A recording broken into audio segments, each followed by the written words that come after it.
Go. So here are the myomeres, and they originate in the vertebral column and insert into the integument. Separated by the myomeres is separating the myomeres is the myosepta. These are the lines here, and then over here is the horizontal septum. And then if we look over here, we have the epaxial muscles and the hypaxial muscles.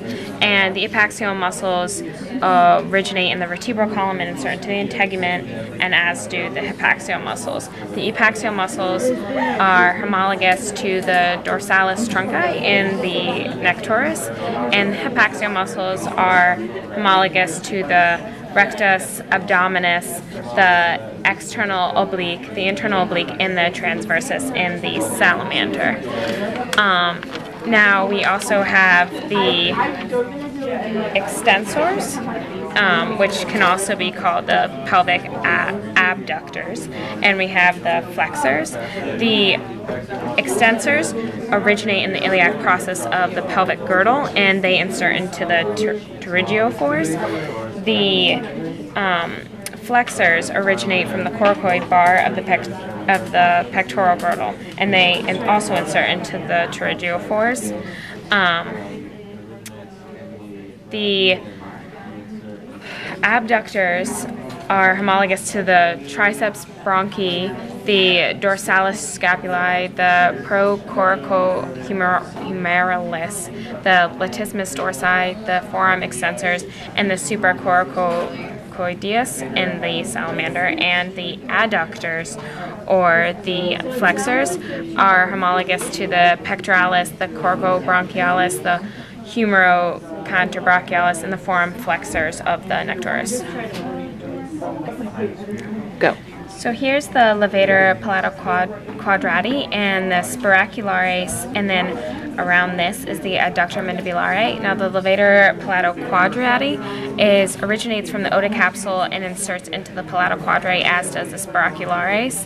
The levator palatoquadrate is homologous to the adductor mandibulare, anterior and exterior of the nectaurus. We also have the levator hyomandibulare in the dorsal constrictors and the cuculares. Now the levator hyomandibulare originates in the oticapsule and inserts into the hyomandibular cartilage. The cucularis originates from the fascia of epaxial muscles and inserts into the scapular process of the pectoral girdle. And the dorsal constrictors here originate and insert into the rafting. The cucularis is also homologous to the cucularis in the levator's arcuum of the salamander. Go. This here is the intermandibularis, and below the intermandibularis is the interhyoideus. Below the interhyoideus is these two down here, which are the coracohyoid, and then this little piece right here is the coracomandibularis. Now the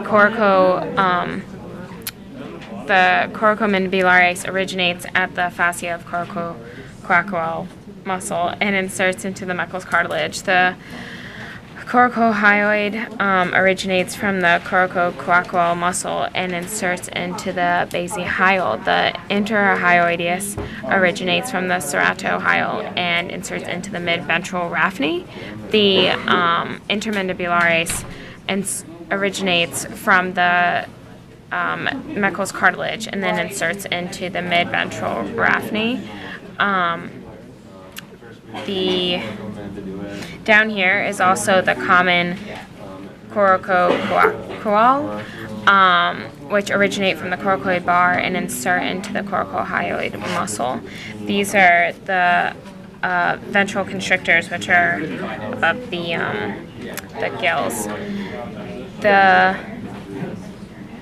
intermandibularis is homologous into the intermandibularis of the salamander. The interhyoideus is homologous to the interhyoideus in the sphincter cell of the salamander.